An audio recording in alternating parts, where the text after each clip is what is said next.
Afghanistan, September 2019, Kandahar province. The night had no color left in it, just black sky pressing down on black earth, and somewhere between the two, a woman on her knees with her hands buried in another person's wounds. She did not look up. She did not flinch.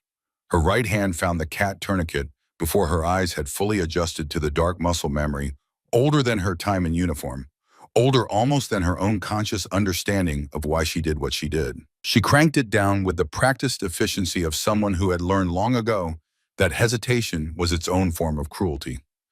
2 turns, 3. The bleeding slowed. She packed the wound with combat gauze, pressing with both palms, flat, feeling the man's body shudder beneath her weight. Femoral, she said quietly into the radio clipped to her shoulder. Not panicked, not loud. Just a word delivered, the way a surgeon delivers a diagnosis with the full weight of knowing exactly what it means and exactly what comes next.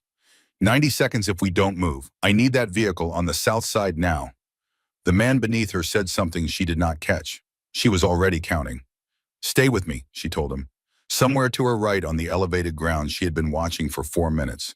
A hostile shooter was adjusting his position. She knew this the way she knew most things in the field, not through a single observation, but through the accumulation of small details that her mind assembled into a picture before she had consciously decided to look for one.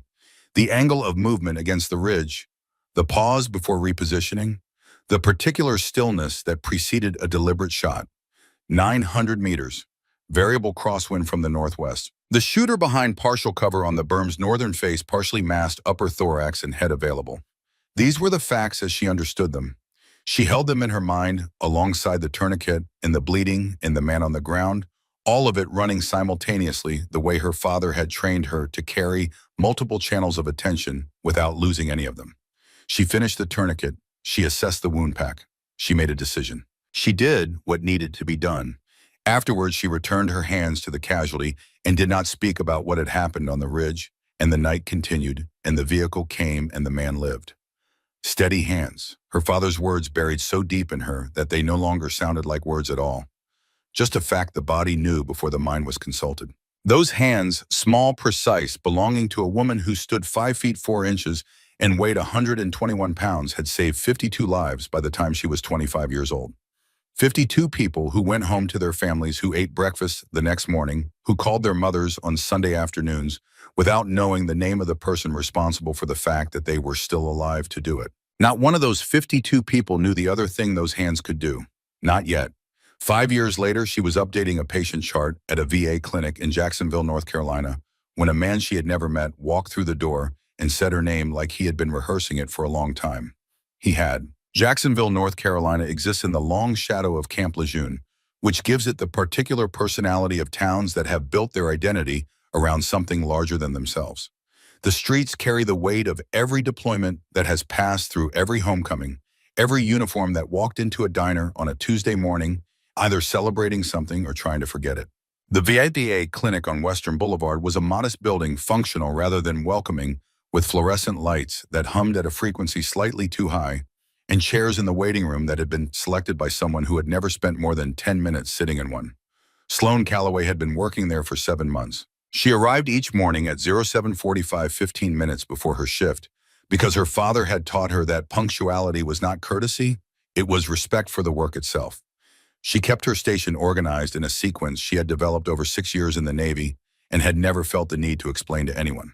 She spoke to her patients directly without the careful softening that some medical professionals used as a buffer between themselves and the full weight of what they were seeing. Veterans did not want to be handled carefully. They wanted to be seen clearly and treated with competence. She was very good at competence. She was 27 years old, which meant that many of the men in her waiting room, older by decades, carrying the specific stillness of people who had learned to wait in conditions far worse than a doctor's office, occasionally looked at her with something between skepticism and surprise when she called their names. She had grown accustomed to this. She did not let it alter the way she moved through a room or the way she made decisions. Her father had prepared her for that too.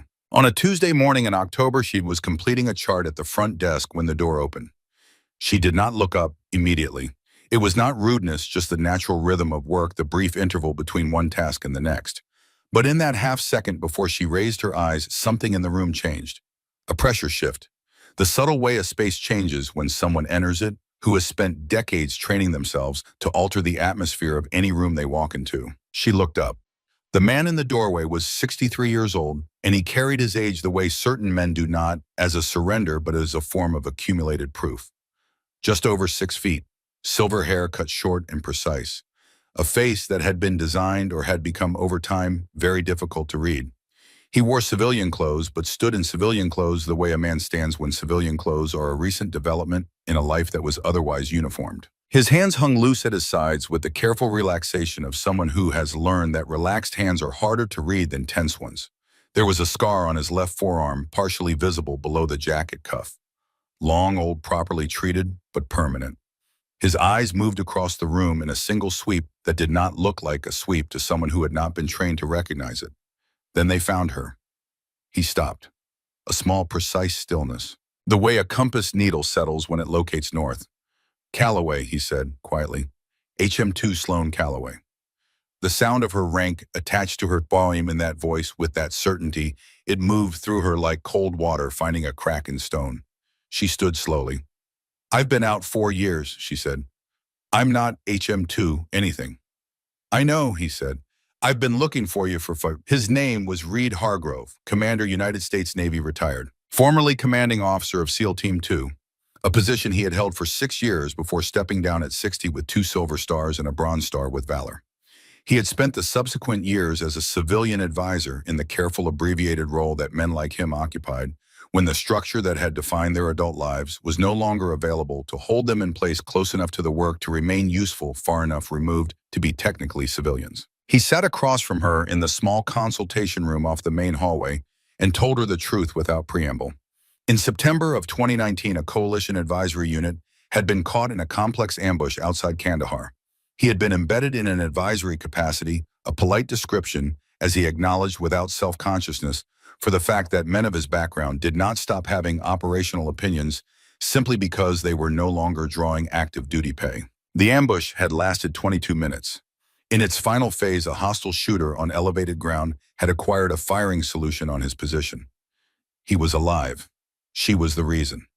The shot that eliminated that threat was fired from 900 meters, he said, crosswind of 11 knots. The shooter had taken secondary shrapnel to the left arm approximately 4 minutes prior. He paused in the precise, deliberate way of someone who has organized their words carefully and is delivering them in sequence. The official after-action report does not record the shot. The record attributes the threat's elimination to a different source. "I know what I saw. I have known for 5 years. And I have spent 5 years trying to find the person responsible for it." Sloan sat with her hands flat on the table. She looked at him without expression. "Why does it matter now?" she asked. "Because he said the team I am currently advising needs someone who can do both. And I have spent 5 years looking for evidence that a person capable of doing both actually exists outside of classified programs and theoretical frameworks." He looked at her steadily. "I found the evidence in September 2019. I just needed to find the person." He described the team. A composite unit, Force Recon Marines and Special Operations personnel running a specialized training cycle at Camp Lejeune. Experienced operators. They needed an experienced corpsman for the training rotation. The role was a contractor position formally described as medical support attached to the unit. "Officially," she said, "that's one word for it." She considered him for a long moment. He waited with the patience of a man who understood that silence was not emptiness, but a space in which other people discovered what they actually thought. "I'll think about it," she said. She knew from the moment he said her name in the doorway that she was going to say yes. She had known it the way you know certain things before you have finished deciding a recognition rather than a conclusion. But she sat with it for 2 days because her father had taught her that the space between a decision and its announcement was where you found out what you actually believed. She called her mother on the evening of the second day. She asked about the garden. She said she loved her. She hung up. Then she called Hargrove. The first morning. She drove through the Lejeune main gate at 06:45, 15 minutes early, which was a habit she had never broken and did not intend to. The staging area was a converted warehouse near one of the training ranges, deliberately unimpressive in the way that operational workspaces generally were. Everything present had a purpose. Nothing present did not. There were 6 of them when she walked in, 7 counting Hargrove, who stood near the back wall with a coffee and the expression of a man watching a hand of cards play out. Lieutenant Declan Rourke stood at the center of the room. 44 years old, broad through the shoulders with a face constructed over decades to give very little away and appearing to have been designed with that intention from the beginning. He looked at Sloane when she entered. His expression did not change. "Calloway," he said, "we've been briefed." She noted the word, briefed, not welcomed. The man to Rourke's left was Cole Briggs, Master Sergeant. 39 years old, which meant he had spent more than half his life in the United States military and carried this as a form of credentialing he expected others to recognize and defer to immediately. He had a broad face and the look of a man who formed opinions quickly and held them the way load-bearing walls hold roofs. He looked at her with the expression of someone doing arithmetic on a situation and finding the totals questionable.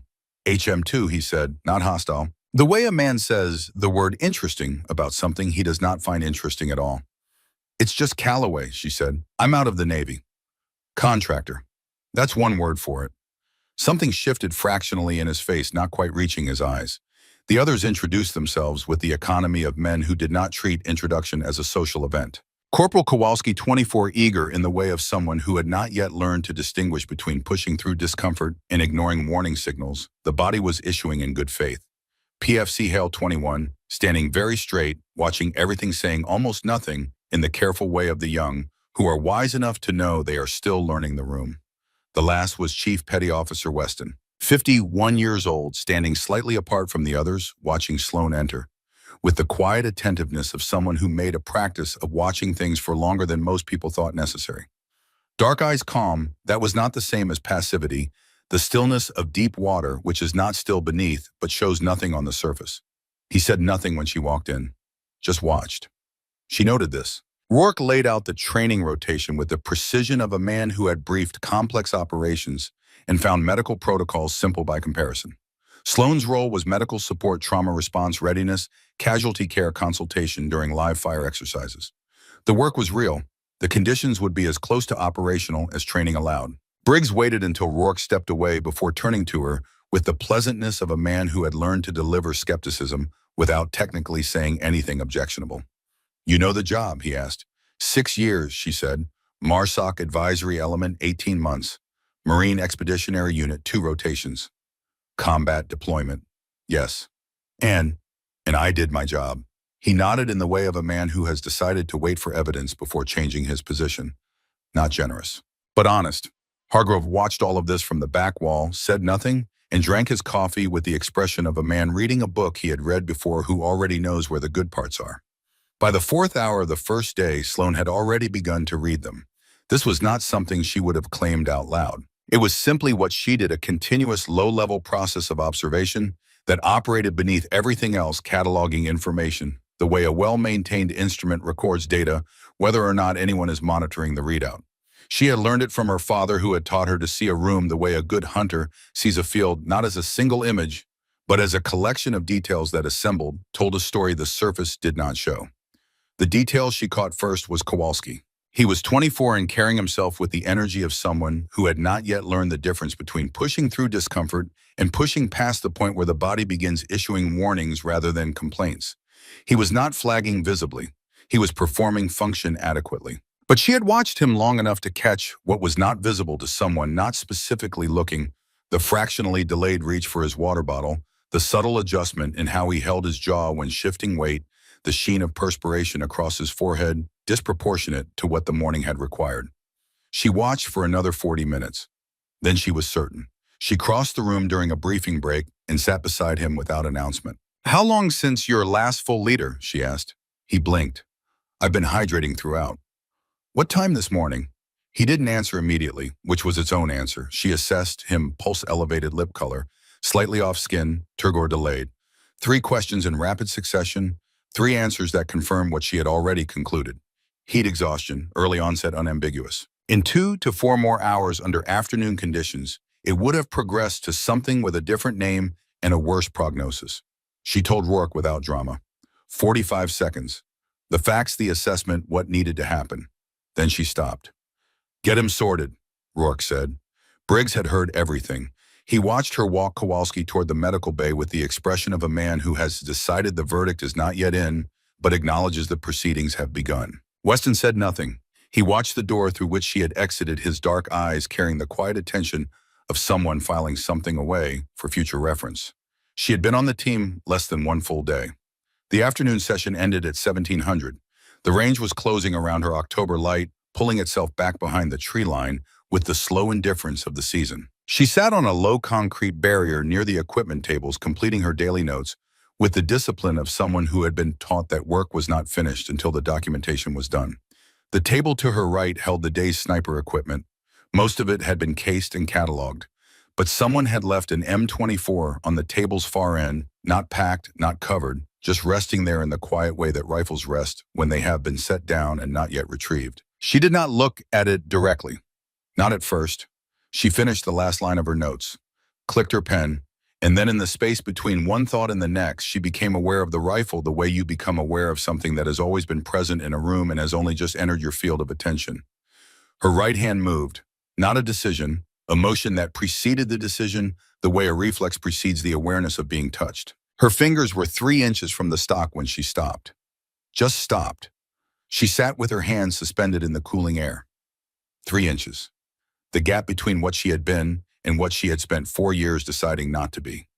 Her father had told her once, sitting across from her at the kitchen table after a long day on the range, that the hands were the last thing to lie. When the mind was uncertain and the situation was unclear, and the body was exhausted, the hands still knew. Steady hands, he had said, not as encouragement, as instruction.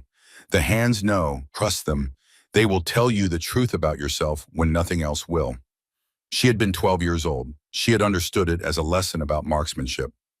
She was 27 now, and she understood it was about something larger than that. She pulled her hand back, placed it flat against her thigh, looked at the tree line and breathed with the careful steadiness of someone managing something that had not asked to be managed. She had made a promise at a gravesite in North Carolina on a cold November morning in 2010 when she was 13 years old and the ceremony was finished, and her mother's hand was in hers, and the understanding of the word permanent had not yet fully arrived. She had understood the promise as being about grief, about honoring a person by not continuing to be the thing he had spent years making her, because no one else had asked for it, and the making of it had ended with him. She had not broken that promise. Not yet. She stood up, put her pen in her pocket, and walked back toward the main building without looking at the rifle again. Weston had been 20 feet behind her. She became aware of this when she turned. He was at the edge of the equipment area, retrieving a case position where he would have seen everything. She did not know how long he had been there. She did not know precisely what he had observed. But when she walked past him, she registered in her peripheral vision that he was watching her with an expression she had not seen on him before. Not the skeptical appraisal she had received from Briggs, not the careful assessment of Rourke, but the specific quiet attention of someone who has just observed something they suspected was true and have now confirmed. He said nothing. She said nothing. She walked to the main building and washed her hands in cold water and looked at her reflection in the basin mirror for a moment. Her father had said in the last telephone call she ever received from him that there were things in her she had not yet needed, and that the not yet needing of them was not the same as the not having. She had been 20 years old. She had not understood. She was beginning to understand now. That night, Hargrove sat alone in the mobile command space with a single lamp on and a folder in front of him that he was not reading. He was thinking about what Rourke had said at the end of day debrief. She's good on the medical side. Exactly what you described, and about the thing Rourke had not said but which had been present in how he said it, which was that he wanted to know what else there was. There was more. Hargrove had known this for 5 years. He reached into the inside pocket of his jacket. His fingers found the envelope he had been carrying since the spring of 2010 when Marcus Calloway had handed it to him at the end of a 3-month advisor rotation and said, "Hold this. Give it to her when you're certain she's ready. Not skilled enough, not experienced enough. Ready. Trust your judgment on the difference." Hargrove had trusted his judgment on many things over 30 years of service. He had been right more often than not. He was not certain, sitting here in the lamplight at Camp Lejeune, that he had ever carried anything that required more care than this envelope. He put it back. He thought about Marcus. He thought about the afternoon he had watched Sloane Calloway sit with her hand 3 inches from a rifle and pull it back, and about what that distance meant, and about how much further she had to travel before the envelope was hers. He thought about steady hands and what the phrase cost the person who earned it. He thought not yet, but soon. He closed the folder and turned off the lamp and sat for a while in the dark, which was a thing he had been doing for a long time and had learned to be comfortable with. The second week arrived with cold. Not the hard cold of winter, but its precursor, the kind that established itself in the early hours before the sun had done its work, when the ground at Lejeune held the night's temperature long after the sky had begun to lighten. Sloane had been running at 0530 each morning since she arrived, not because anyone had asked her to, but because she had learned in her first year of service that the body's relationship with discomfort was largely a matter of terms. You either negotiated early or conceded entirely. On the morning of the ninth day, she ran 4 miles and returned to her quarters and made coffee on the small burner she kept there and sat with it for 20 minutes, not reading, not writing, just sitting. She had learned from her father to treat the quiet hours as their own form of work. He had called it keeping the channel open. She had not understood what channel he meant when she was young. She was beginning to understand it now. She was in the staging area by 0650, 10 minutes before Rourke. The live fire exercise began at 0800. It was the most demanding scenario. They had run a full sequence across the range's eastern section, designed to simulate the compressed decision-making of a complex contact with the friction that real conditions always insert into even the most disciplined planning. Sloane moved with the element as integrated medical support, maintaining positional awareness of each team member in the continuous low-level medical assessments she ran without announcement or acknowledgement. The scenario changed at 0942. Sergeant Ellis, the team's primary designated marksman, came down wrong off a lateral movement left, foot finding the depression in the wet ground at the precise angle required for the specific mechanical failure that operators called a done day. He went down without a sound beyond one sharp exhalation and sat up immediately, which told Sloane the ankle was badly damaged and that everything else was intact. She assessed him in 90 seconds. The ankle was finished for the day, possibly the week. The exercise had not stopped. The scenario was running. The range control officer in the elevated observation tower had not called a halt because the scenario did not call for a halt, and the designated shooter position was now empty, and there were range targets at 820 meters that did not resolve themselves on their own. Rourke stood 8 feet from her running variables at speed. He looked at Ellis. He looked at the empty position. He looked at the targets. Then he looked at Sloane. The look lasted less than 2 seconds. It was not a long conversation. It contained everything that needed to be said. No one else scenario requires a solution. This is a question. The answer can be honest. She looked at the Barrett M82A1 sitting on its bipod. 30 pounds of precision machinery, decaliber. Her father had introduced her to its specific mechanical characteristics when she was 11 years old. He had spent 40 minutes teaching her how to position her body so the weapon's energy moved through her in a controlled direction rather than a destructive one. He had been patient. He had been precise. He had never hurried anything that mattered. She remembered all of it. She also remembered the concrete barrier 4 days ago and the 3-inch distance and the promise made at a graveside in 2010. She looked at Rourke. "Calloway," he said quietly, a question with her name on it. "Yes, sir," she said. She moved to the position. She went to ground behind the Barrett with the settling motion of someone returning to a familiar posture, not reckless, not tentative, simply the recognition of something the body had been waiting to do. She adjusted the bipod without looking at the adjustment mechanism. She found her natural point of aim, which is not aiming but the prior condition of it, the alignment of the body with the instrument, so that when the moment arrives, there is no correction required and no struggle between the shooter and the weapon. 820 meters. The target was a standard silhouette against a pale berm in flat October light. Heat shimmer and thin irregular bands between her position and the target. Wind from the left at approximately 9 knots, gusting at intervals.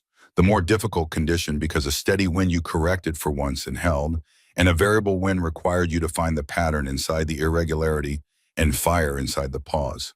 Her father had called this reading the silence between the gusts. She breathed. 4 seconds in slow filling from the bottom of the lungs upward. Heart rate acknowledging the breath and beginning to respond, coming down from what the movement had produced into something slower and more deliberate. She was counting without counting, aware of each beat. Heal when you can. Her father had told her once, sitting outside on an evening when the range work was done and the light was doing what October light does in North Carolina. Fight when you must. Both hands, Sloane. The ones that know how to close a wound and the ones that know how to hold a weapon steady. They are not in conflict. They are in conversation. Your whole life is going to be about learning to listen to both of them at the same time. She had been 12. She had thought he was talking about marksmanship and medicine. He was talking about everything. The first shot missed. She knew it in the moment of execution. The release had come a fraction early, a precision error invisible from the outside but perfectly apparent to her the way a musician hears a wrong note the audience has not yet identified. 14 inches right. Briggs, standing 20 feet to her left, exhaled. She cycled the bolt. She did not hurry. She did not accommodate Briggs's exhale, or the team's watching, or anything else happening at the edges of her attention. She came back to the sequence breath, heart rate, the pattern in the variable wind, the stillness that her father had spent years teaching her to build inside herself, not the stillness of emptiness, but of something completely concentrated, a single point of attention, with no room for anything peripheral. Heart rate, 70, falling. The wind came in a gust and pulled back to its underlying movement, and in the pause between the gust's departure and the next, she felt the specific quiet her father had named, and she squeezed. Not pulled, her father's voice, 17 years old in her memory, and still precise. You pull a door, you squeeze a trigger, and if you cannot tell the difference by feel, you are not ready. She was ready. The shot broke clean, 820 meters, center mass. The range report confirmed it in the flat declarative way. Numbers confirm things without ceremony, without interpretation. She stayed with the weapon for one additional second, completing the thing the way her father had taught her to complete things, because he had believed that the discipline of an action included its finish.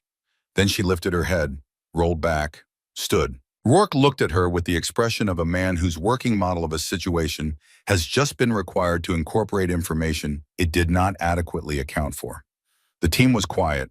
Briggs was looking at the target berm in the middle distance with the expression of a man doing arithmetic that is not producing the expected result. Weston had taken 3 steps toward her before stopping himself, standing equidistant between her and the rest of the team, and he nodded once, the deliberate minimal nod of someone delivering a verdict held for some time.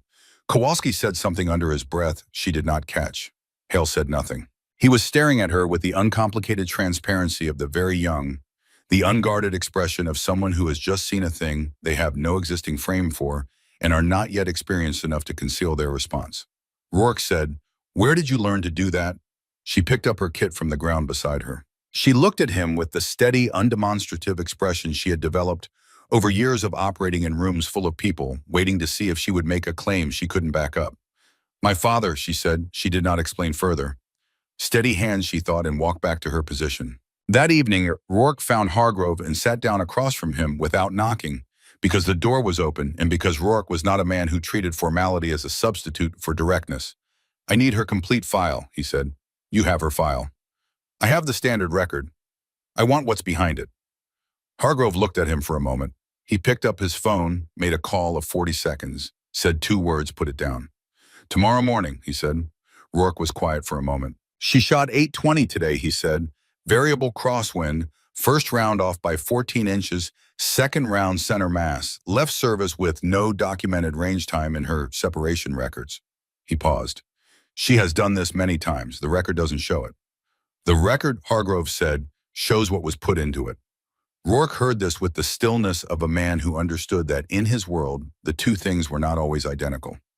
"Tomorrow morning," he said. He left. Hargrove sat for a long time after thinking about acceleration. How events that have been managed carefully for a long time begin at a certain point to move toward their conclusion on their own momentum, requiring less management and more presence. He reached into his jacket pocket, held the envelope for a moment without taking it out. Put it back. Not yet, he thought, but the distance was closing. The file arrived at 0700. Weston had been at the SIPR terminal since 0615. He had pulled the standard service record and placed it beside him.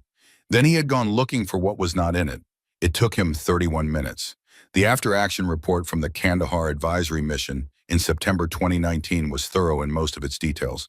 It documented the ambush timeline, the casualties, the asset positions, the engagement sequence. It attributed the elimination of an elevated threat in the mission's final phase to suppressing fire from the lead vehicle.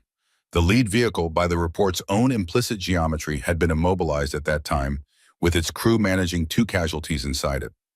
Weston cross-referenced the communications log. Found an administrative entry, timestamped 12 minutes after the engagement concluded, logged when the report was filed. The author field read Briggs Collet, Master Sergeant. He placed both documents on the table and called Rourke. The room off the main corridor had a table and 4 chairs and no windows. Rourke placed the 2 documents in front of Briggs and waited. Briggs read, He looked at the documents for a long moment after finishing, not stalling, not calculating, but the specific expression of a man who has been carrying something and is now considering how to set it down with the minimum damage. I wrote the report, he said. I know. I was there. 900 meters, 11-knot crosswind. She had taken shrapnel to the left arm 4 minutes earlier. I watched the shot. He paused. I did not put it in the report because I did not believe it. You believed what you saw? I believed what I saw and decided it was not credible, Briggs said. I looked at the conditions and the distance, and the fact that the shooter was a 22-year-old corpsman with no documented marksmanship record, and I made a decision about what was credible and what wasn't. I wrote the report based on that decision. The room was quiet. You removed her from the historical record of her own action, Rourke said. I protected the accuracy of the record as I understood it at the time. You were wrong about what accuracy required. Something moved in Briggs' face that was not defensiveness. Older than that. Yes, he said, I was. Weston had not moved from the wall. Rourke gathered the documents. I want you to think before we have the next conversation about what the record owes her. Briggs nodded once. Small. Tight. He left. Rourke sat in the empty room looking at what he held and thinking about the distance between what is true and what gets written down and how much of a person could disappear inside that gap.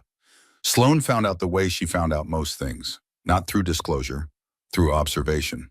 Through the change in the room's atmosphere when Briggs returned to the staging area at 0920, the specific difference between the way he had been not looking at her all week, which had been dismissive, and the way he was not looking at her now, which was the product of something more complicated. She recognized the difference because she had been reading rooms for a long time, and because the difference, once you knew its signature, was not subtle. She did not approach him. At 1100, Hargrove appeared in the doorway and asked in the neutral way of someone making a small request if she had a few minutes. She followed him to the command space. He was standing when she arrived, a choice she recognized rather than an accident. Standing kept things from settling into permanence. I need to tell you something, he said, and then I need to show you something.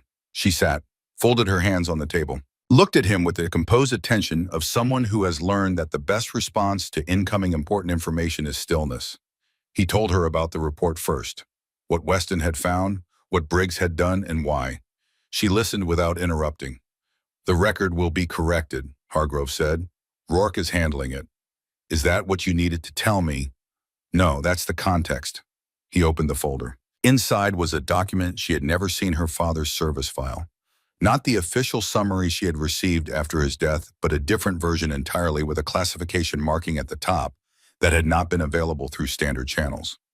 She looked at it without touching it. Marcus Calloway, Hargrove said, and the sound of her father's name in his voice carried a strangeness she could not have articulated, not wrong, but unexpected, the specific quality of hearing a name you have only heard spoken by people who love the person it belonged to, spoken by someone outside that circle. Force Recon before 2006 MARSOC, when the unit was established in February of that year, he was one of the original transfers. He was the kind of operator who made the people around him better simply by existing in proximity. He paused. He was also the kind of father who understood the actuarial reality of his work and decided that if that reality materialized before he was finished preparing you, you should be as prepared as possible for what came after. Sloane looked at the document, then at him. He began your training in 2005, Hargrove said. Not informally, not just range trips and weekends, with structure, with curriculum, with the deliberate intent of building a specific set of capabilities that would not appear in any civilian record and would not show up in any military file unless someone knew exactly where to look. There was a colonel in the MARSOC chain who was aware and chose not to intervene because what Marcus was producing was by any objective measure worth producing. He paused. That colonel is retired. He told me about it 4 years ago when I was trying to understand what I had witnessed in September 2019. Sloane was quiet for a long moment. He knew he wasn't coming back, she said. Not a question. I don't know what he knew, Hargrove said carefully. I know what he prepared for. She looked at the document. At her father's name at the top, the dates of service, the clinical inadequacy of official language, trying to describe a man in terms of his assignments and his certifications. She thought about what she had understood at 13, about the promise she had made as the ceremony finished, and the November light was pale and the flag was folded, and her mother's hand was in hers. She had understood it as being about grief, about honoring a person by not continuing to be what he had made her because the making of it had ended with him and no one else had asked for it. She understood now that she had been 13 years old doing her best with incomplete information, and that the understanding she had built from that incomplete information had carried her for 17 years in the wrong direction. "How long have you known my father?" she asked. "I served with him briefly in 2009, a joint advisor rotation. 3 months. He looked at her steadily. Long enough to understand what kind of man he was, and long enough for him to ask me something. What did he ask? He asked me to hold something for him, to give it to you when I was certain the time was right, not when you were skilled enough. When you were ready, he trusted my judgment on the difference." She waited. "I have been carrying it for 15 years, he said. "I'm not going to give it to you today, not because I'm withholding it, because what it contains deserves a specific kind of readiness, and I have been around long enough to know when someone has arrived at that readiness and when they haven't yet." She looked at him for a long moment. She was managing several things simultaneously: the new information, the recalibration it required of a narrative she had carried for 17 years, the discipline of not reaching towards something before the time for it had come. "You'll know," he said simply. She stood, picked out her jacket. She was almost at the door when she stopped without turning. "The shot in Kandahar," she said. "You knew immediately." "Yes." "Why didn't you say anything at the time?" He was quiet for a moment. "Because you didn't want me to, and because I understood why." She stood with her hand on the doorframe, both hands, she thought, her father's phrase arriving without invitation in the way it sometimes did. "The one that closes the wound and the one that holds the weapon. They are not in conflict." "Your father would have done the same thing," Hargrove said behind her. "Made the shot, walked away, let the work speak without making the work a claim." She left without answering. She walked down the corridor and out through the side door into the sharp October air, and stood for a moment in the stillness that arrives when a large piece of something previously incomprehensible has found its correct position, and the picture it belongs to has shifted into a new arrangement. Steady hands, she thought, her father's voice. 11 years old, the kitchen table missing at 200 yards, and coming home angry, and him sitting across from her patient in exact the hands know before the mind catches up. Trust them. They tell you the truth when nothing else will. She looked at her hands now, pressed them together once hard, then released them. She put them in her jacket pockets and walked back toward the work. The third week brought rain. It came in from the coast on the second night with the quiet purposefulness of weather that has decided to establish itself rather than pass through. By morning it had worked into the ground, and the air equally changing the character of the training range, making distances look shorter in the gray light, which was deceptive, and changing the surfaces underfoot, which was not. Sloan had slept 4 hours, woken at 03:15 with her mind in full operation, and had not argued with it. She had made coffee and sat with a legal pad and held a pen without writing. Her father had taught her this for exactly these kinds of nights. Keep the channel open. Let what needs to come through come through. Don't force it and don't close it. She sat with it until the light changed. She was in the staging area by 0650. The exercise that morning was a CASEVAC integration scenario, a full rehearsal of casualty evacuation protocols under simulated contact testing, communication coordination, and the mechanics of moving injured personnel across contested terrain under pressure. These exercises were less visually dramatic than direct action and more operationally important because in the real world, the distance between a live person and a dead one was often measured not in marksmanship, but in the 11 minutes between injury and intervention. Rourke briefed it at 0700. The team listened with the focused attention of experienced operators who understood that rehearsal was not a lesser version of the real thing, but its necessary foundation. Sloan listened and said nothing and noted everything. The column moved well for the first 30 minutes. The scenario placed the team on a route through the range's eastern corridor open ground, with 2 areas of elevated cover on the north flank, useful for observation in either direction. The CASEVAC element was rear positioned. Sloan included equipment, stage communication protocols established. Simulated contact came at the 400-meter mark, which was the worst possible location by design. Open ground to the south, the elevated terrain not yet in possession of any friendly element, and the extraction route requiring a turn that momentarily exposed the column's flank. Kowalski was the designated casualty for the exercise. He knew it. The team knew it. He was required to simulate incapacitation at a specific point on the route so that the protocols could execute in conditions close enough to real to be instructive. The rain had changed the ground in ways the scenario design had not accounted for. The particular section of slope where Kowalski was positioned when contact initiated had softened enough that when he dropped to simulate his casualty, his right knee found the edge of a water-filled depression concealed by surface grass, and the controlled drop became something else entirely. He went down hard. The sound he made was not simulated. Sloane was moving before it finished, 11 seconds to cover the distance. On her knees beside him with her kit open before anyone else had completed their positional response. She ran the primary survey with her hands a sequence so long internalized it operated without instruction. Right knee obvious injury, visible loud in the picture. She noted it and continued because her father had taught her in her first year of medical training that the obvious injury was often the picture's distraction from the one that killed. The left thigh was bleeding, not the knee. The thigh, a laceration from range debris, a rusted metal edge partially buried and fully invisible until it caught him on the drop that had opened a wound her fingers found through the fabric before her eyes located it. She cut the fabric, looked at what she had. Femoral involvement, or amount.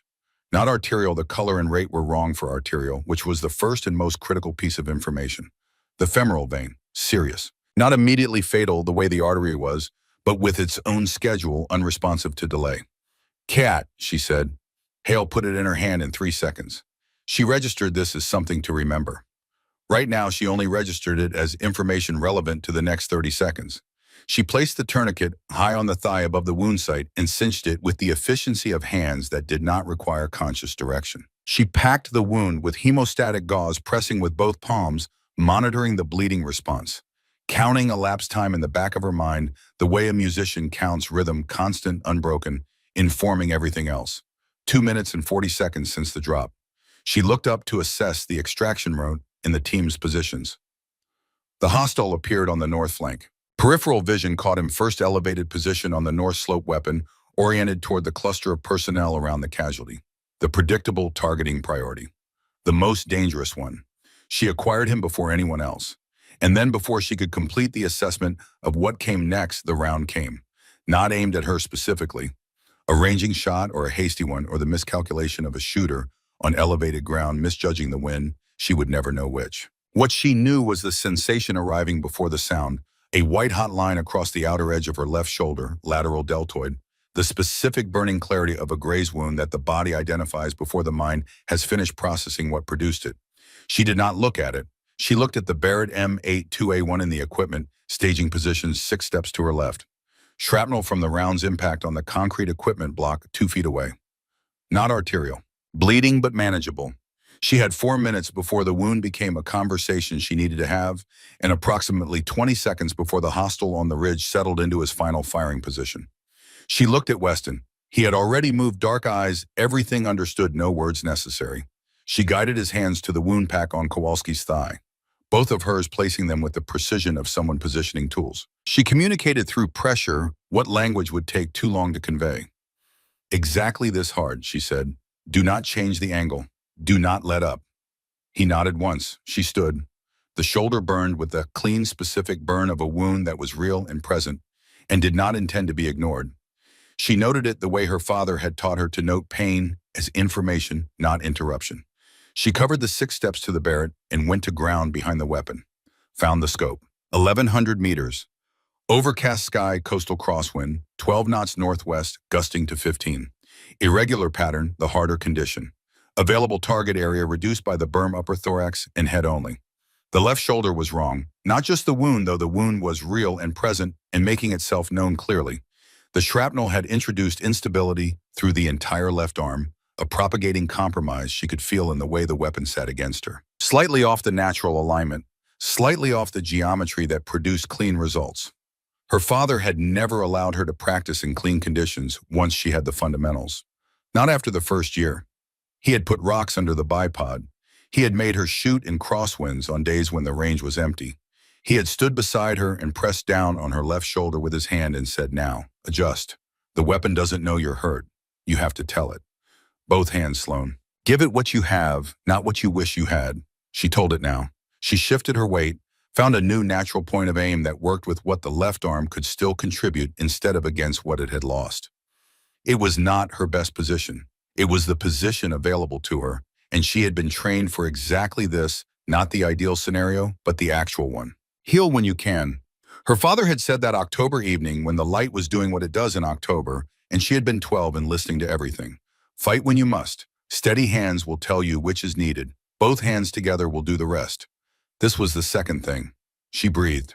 4 counts in, heart rate coming down through 70 towards 68. Both hands on the weapon, right hand on the grip, left giving what it had through the burning clarity of the wound, not fighting the pain and not surrendering to it, incorporating it the way you incorporate any condition of the actual world. The first shot missed by 8 inches. She had anticipated the shoulder's effect and not corrected quite far enough. She knew it in the moment of execution. She cycled the bolt without the internal commentary that would have cost her a second she did not have. Adjust. Find him again. The wind dropped between gusts, the silence between exactly as her father had named it. Steady hands. She squeezed. The second shot broke at 1,100 meters. She did not watch for confirmation. She was already moving rifle placed 6 steps back to Kowalski, her hands replacing Weston's at the wound, before the range echoes had finished moving across the hills. She checked the tourniquet, checked his color, his eyes. Calloway, he said, her name only. The way people say a name when it is the only word available for what they are trying to say. You're all right, she told him, not gently. Gentleness was for people who had the luxury of uncertainty. She said it the way her father had said things, as a statement of fact about the future, which was different from hope, because it was not asking anything. Steady hands, she said quietly. She did not know she had said it until it was already said. It was not a decision. It was the thing underneath everything else, the phrase her father had laid into the foundation of her so long ago that it no longer lived in her memory as something acquired. It lived in her as something she had always been. She pressed both palms against the wound pack and held them there and did not move. Both hands. Her father had been right. He was almost always right about the things that mattered. Rourke called the exercise at 14:30. He delivered the debrief with the same precision he brought to everything, facts first, interpretation after, judgment last, if at all. He covered the timeline, the positional responses, the case fact execution. He looked at Sloan once during the section covering the threat neutralization, and the look carried what needed to be carried without requiring language. She sat at the end of the table, hands flat. Left shoulder had been dressed by Hale, a clean job, she had noted, which she would tell him later. The wound was a graze with 2 small shrapnel fragments removed. It would be sore for a week and unremarkable after that. Kowalski was in the medical bay. She had gotten him there, dressed the laceration properly. Run the full post-tourniquet assessment the field had not permitted. He would be on reduced operational status for 2 weeks. He had looked at her when she finished and said something she had deflected in the way she deflected most things that moved toward acknowledgement. She had heard it, though. She heard most things even when she gave no indication of it. After the debrief, Hargrove found her in the corridor. He said nothing. He looked at her once with the expression of a man who has been waiting for a specific thing to happen and has watched it happen and is now standing at the beginning of what comes after. Then he walked toward the command space. She followed him without being asked. The room was the same as it had always been. 1 lamp, the table, 2 chairs, the window looking out onto the range and the wet tree line and the sky holding the first suggestion of evening. He did not sit down. He reached into the inside pocket of his jacket and placed something on the table between them. An envelope, not new. The kind of envelope that had been handled many times over many years, taken out, looked at, put back until the paper had acquired the particular softnesses of something long carried. The kind you carry not because you are uncertain about its contents, but because the responsibility of it is the point, and you have chosen to feel that weight rather than set it down before the right time. Her name on the front, not her full name, just Sloan. Written in a hand she had not seen move across paper since she was 13 years old, but which she recognized with the instantaneous, unambiguous certainty of something stored in a part of the brain that does not process information the way the rest of it does. Not thought, not deduction, just knowing. Your father asked me to hold this, Hargrove said. He asked me to give it to you when I was certain you were ready for what was inside it. He was specific about that, not skilled enough, not experienced enough. Ready. He paused. He trusted me to know the difference.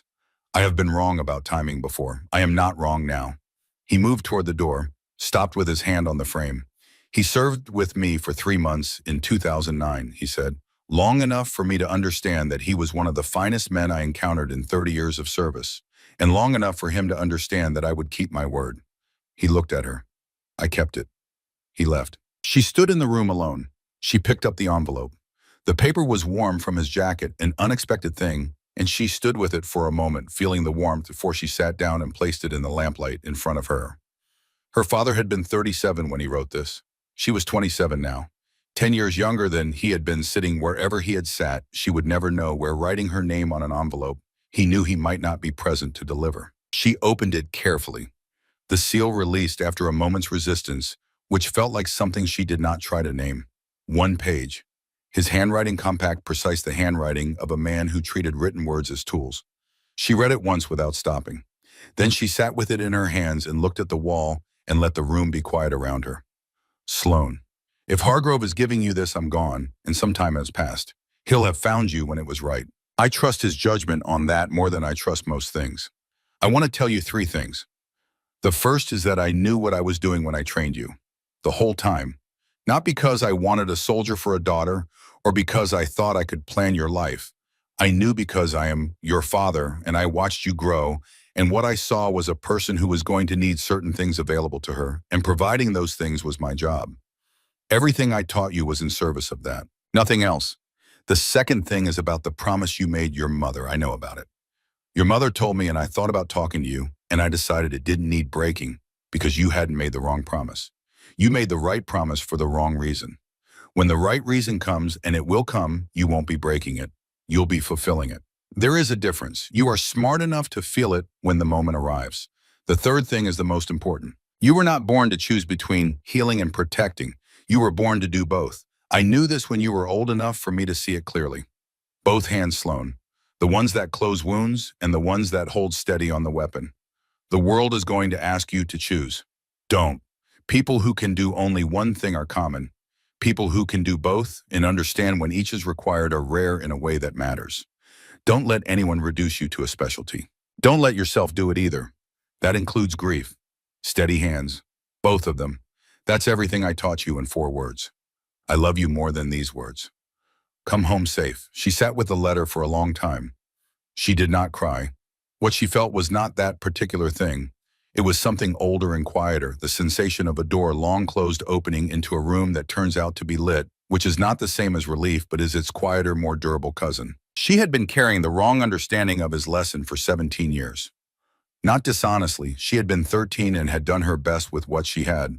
But she had been wrong about what the promise asked of her, and she had been wrong about what he had been making her, and she had been wrong about what the 4 words meant when he said them at the kitchen table the afternoon she had missed at 200 yards. Steady hands, both of them. She folded the letter along its original creases and held it for a moment, feeling the paper's warmth. Hargrove's warmth transferred through 15 years of careful keeping and placed it in her left breast pocket and held her hand over it. She stood up. She walked out of the room and into the corridor and did not stop walking. The following morning, Rourke convened the full team. The staging area, chairs around the central table, the atmosphere of a room given a specific purpose and waiting to fulfill it. Sloan sat at the end of the table. She had slept 7 hours more than she had slept in 2 weeks and had woken with her father's letter still against her chest. Rourke placed 2 documents on the table. The first was a formal amendment to the September 2019 Kandahar After-Action Report. It recorded with the specificity the original had withheld the elimination of an elevated threat at 900 meters by HM-2 Sloan Calloway, United States Navy. It listed the conditions: crosswind distance, secondary shrapnel wound to the left arm. It listed the outcome. It listed her name. He did not editorialize. He placed it on the table and let it be what it was. The second document was a formal recommendation for redesignation from attached corpsman to integrated combat specialist. The classification did not cleanly exist in the current structure and would require the recommendation to travel before resolution. This goes forward today, Rourke said. My name is on it. He looked at Sloan. Then he stopped because nothing further was required from him. Briggs stood up. He did not wait to be recognized. He stood the way a man stands when he has decided to do something and has realized that continuing to delay it is simply an extension of the original error. In 2019, he said, I wrote a report about something I witnessed. I made a decision about credibility, and I based that decision on assumptions about what was possible and who was capable of it. I excluded your name from the record of something you did because I had decided in advance that you could not have done it. He paused. The difficulty of the speech was visible in him, and he made no attempt to conceal it, which was the most honest thing about it. I was wrong about the shot, and I was wrong about you. What I watched yesterday confirmed it, but the confirmation was already available to me 5 years ago. I should have been honest about what I saw. He placed a document on the table. The corrected report already signed. He had not waited to be told. I'm sorry, he said, 2 words plainly. Sloane looked at him. Noted, she said, not warmly and not coldly. With the even precision of someone who has received information and recorded it accurately and will process it fully in the appropriate time. Briggs sat down. Something in his posture when he sat was different from the posture he had brought into the room. Weston had been sitting at the far end of the table through all of this with his dark eyes and the quiet that was not passivity, but its own form of speech. Now he stood, which he did rarely, and with deliberation, and walked the length of the table to where Sloane was sitting. He reached into his chest pocket. He placed something on the table in front of her. A trident pin, the gold insignia of naval special warfare worn above the left breast pocket of the service uniform. Not new, carried and worn, and carried again passed through hands that understood what it meant. He did not explain it. He did not say anything about it. He set it down with the expression of a man delivering a conclusion he had reached some time ago and had been holding for the right moment. She looked at it. She picked it up with her right hand. It sat in her palm, small, precise, heavy, with everything it carried that could not be measured. Both hands, she said quietly, not to him, not to anyone in particular. To the fact of it, to her father 15 years gone and still somehow present in the room. Weston nodded once and returned to his seat. Hale, 2 chairs away, was watching with the uncomplicated sincerity of the very young, his face carrying the transparent quality of someone who has not yet learned to be self-conscious about being moved by what happens in front of him. He said nothing. He did not need to. His expression said everything about what the room had just witnessed and what it meant to those present. Hargrove stood near the back wall with his coffee. He had kept his promise. The rest was hers. 6 months later, the circles under her eyes had faded to nothing. Her left shoulder had healed cleanly. She had gained back the 6 pounds she had lost during the training rotation and approximately 2 more which her body had decided on without being consulted and which she had not discouraged. She ran at 05:30 each morning. She kept her station organized in the sequence she had developed and never felt the need to explain.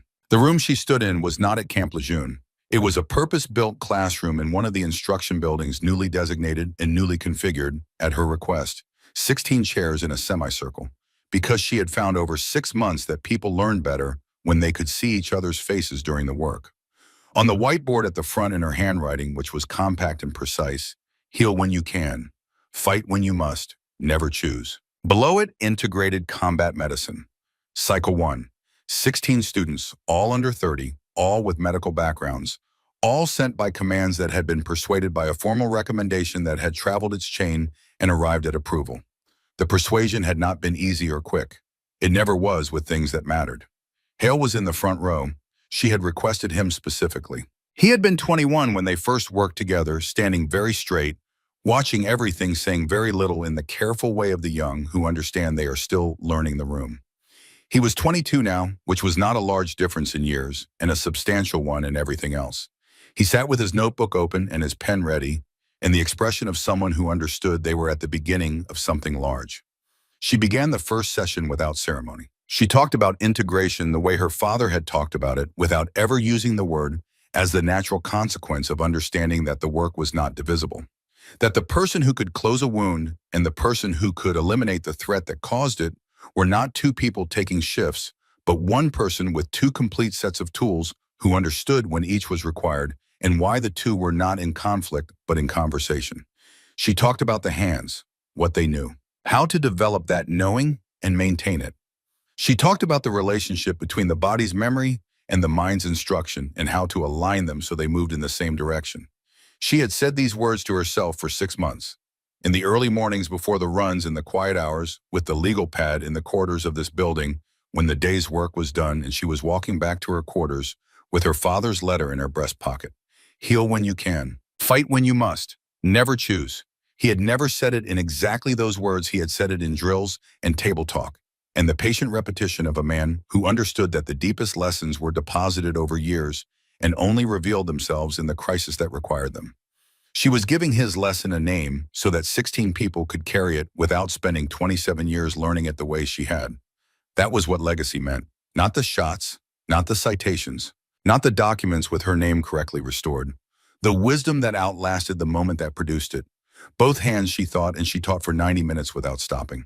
At the end of the first session, Hale raised his hand and asked her the questions she had been asked in various forms over the preceding 6 months by command staff and VA administrators and the colonel who had approved the curriculum. How do you decide which one to do? In the moment when you cannot do both. She looked at him. You don't decide in the moment, she said. You decide before. You prepare for both so completely that when the moment comes, your hands already know. The decision is made in training. The moment is just when you find out whether you prepared well enough. He wrote it down. She let the room sit with it. Steady hands, she thought. That's what preparation means. That's what he was building in me the whole time. That evening, she called her mother.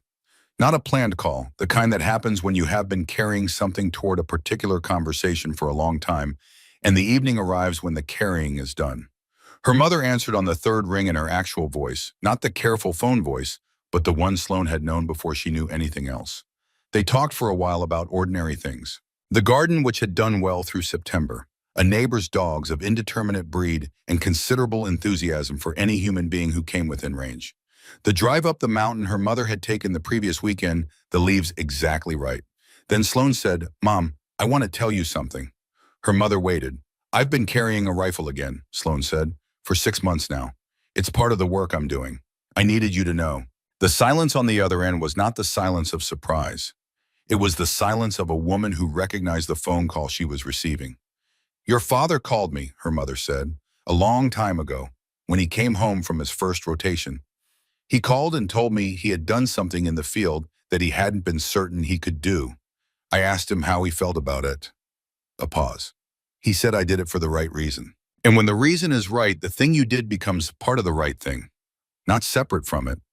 Sloan sat with the phone against her ear and looked at the Carolina night through her window, dark and clear after a week of rain, the kind of night that had no agenda, that simply was. He was right, her mother said. He usually was, when it mattered. They talked a while longer. When she hung up, she sat for a moment with the phone in her hand looking at the window. She thought about 16 students in a semicircle. She thought about Hale in the front row with his notebook.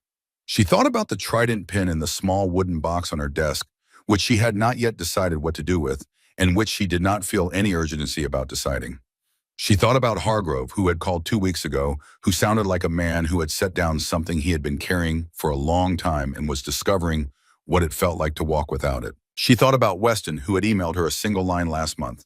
Cycle 2 if you're building one. I have names, and about Briggs, who had not contacted her, but whose corrected report had arrived in her file with a handwritten note attached. The record says what happened. It should have said it 5 years ago.